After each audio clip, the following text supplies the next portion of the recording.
Africa Content TV.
Let me see your phones. Say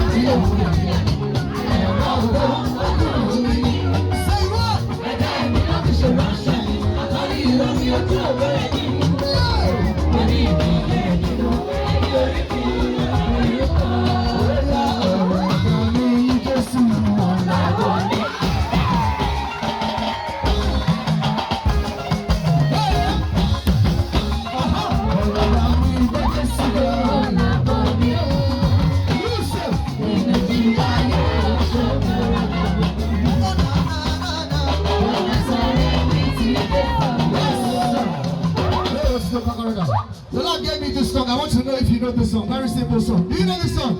Oh, go alive. Everybody. You say, I keep my check. Let me hear you. Oh, alive. What do you say?